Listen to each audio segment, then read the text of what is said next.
I had a baseball game in Florence, and so after the baseball game, I went over to Beulah Chitwood's apartment. Beulah Chitwood is my great-great-grandmother. And my great-great-grandmother, she lived in Florence in a nursing home, you know, 5th floor, 5th story or so. And I went to visit her, and that's when she told me that, you know, during the Great Depression, her and the other, you know, kids would tie the string to a lightning bug and just follow it around, just run around with a lightning bug on a string, which is, I'm glad she told me that. I'm glad that I had asked her about the good old days, and I wish that I, you know, could have asked her more questions, and I knew today, I wish I would have known her today because I would have recorded every single syllable that she would have spoke. I wanted to know, you know, anything and everything. She had 10 siblings. She was born in Tennessee. She had a long-ass life. She went through the, you know, Great Depression, World War II, Vietnam, all this stuff. And when I asked her about the old days, she seemed to perk up. Somebody took an interest in her, and but I was a little bit awkward, and I feel like I'm glad that I talked to her, but I feel like we both didn't know what to say to each other, and I feel like we were just two really nice people, and we just didn't assert each other enough. Can I get a pop? Yeah, you can get a pop, of course. Am I allowed to ask you for a pop? You're like, you know, you're not just a mother or father. You're not just a grandmother or grandfather. You're the great, right? You're a great-grandmother. I would have loved to have known Beulah Chitwood today. I would have asked her all the questions in the world, pointed questions, historical questions, and I would have recorded every single thing that she would have had. That way, the future generations would have known what she sounded like, and she would have never been forgotten, or her experiences wouldn't have been forgotten by anybody in my family. So I'm glad that I met Beulah Chitwood before she died. One of the 8 greats, the only 8 great-grandparents that I knew. And when I knew Beulah Chitwood, she was Beulah Rupard the whole time. The marriage with Rupard, I think, ended in 1970. So that means Rupard didn't have any Rupard blood in her. She didn't have any kautz blood in her either.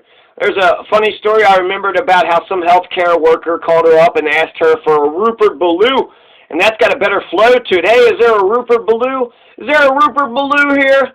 Rupard Beulah? Oh, you mean Beulah Rupard? Is that what the fuck you trying to say? Rupard Beulah. Getting her 2 names in the wrong order, messing up Beulah as Beulah, you know, like the name of the bear in the Jungle Book. In some respects, Rupard Beulah has a nicer ring to it than Beulah Rupard does. Anyways, Beulah Rupard was actually born Beulah Chitwood, and she's part of a huge Chitwood family. Beulah Chitwood is going to marry a kautz, and then she's going to have 2 kautz children. And then something happened, a death or a divorce, and then Beulah and Carl Kautz weren't married anymore. Then Beulah married a man named Rupard and became Beulah Rupard. But when I think about womankind and names, because Elizabeth Hellman is another great-grandmother that I got who's been completely deleted. I don't know who I know who her parents are. I don't know the siblings. I know nothing past just the names of her parents. I don't know the dates, where they're from, who they are. A lot of times women in family trees get deleted. And this is the reason, because you take the man's name. So Beulah Rupard, she wasn't a Rupert, she wasn't a kautz. She produced 2 kautz children. So she can say some claim to kautz, right? But Rupert, she's not a Rupert at all.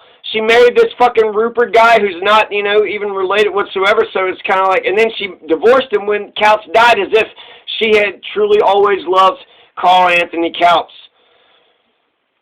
So there you go. Beulah wasn't a Rupert. She really wasn't a kautz. She did have 2 kautz children, but she was a Chitwood through and through.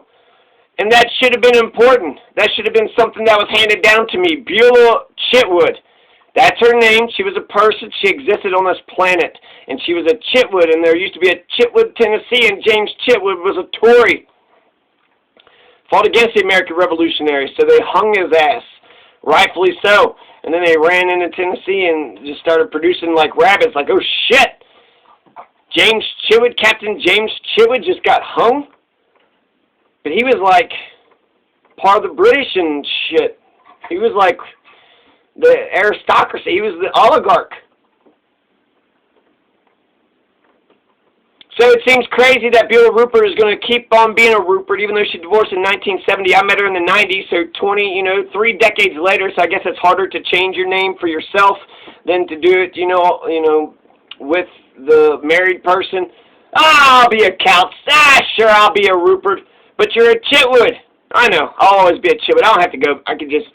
But she had to sign Rupert on. Or I think she was just such a sweetheart. She probably just went wherever anybody wanted her to go.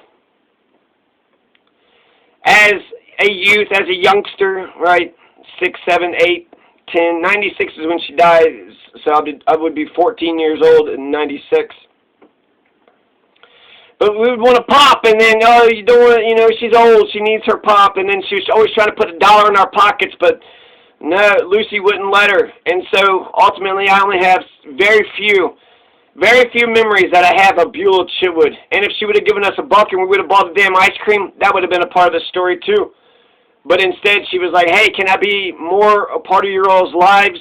And my mother said no, as if saving her $1, no, you keep your $1. As if she would have much rather put the $1 in our pockets, give us a smile. What the hell is she going to spend $1 on? So I do wish Lucy would have let Granny be nicer to us. Beulah Chitwood had this poem paraphrased here, posted in her apartment that went something like, don't worry about the past, for it's already happened, and don't worry about the future, for it is yet to come. Just make today so beautiful that it will be worth remembering. And I remember saying that at her funeral. I read that poem at her funeral. I still have that truly tasteless joke cube of hers. Here's a few of the truly tasteless jokes. What's WASP foreplay? How do white Anglo-Saxon Protestants foreplay? They buy a pack of cigarettes. Why did they stop the leper baseball game? Somebody dropped the ball in left field. Why was Lady Di disappointed on her honeymoon? Because Lady Di thought that all rulers had 12 inches. Why is a prostitute like a chicken farmer?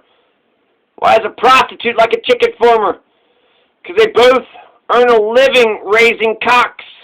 This is dirty shit. This is some dirty. What do you get when you sleep with a Marine? An honorable discharge. Beulah Chitwood is going to die at 80 years of age. R.I.P. Beulah Chitwood. R.I.P. Beulah Chitwood. Granny, R.I.P. Peace.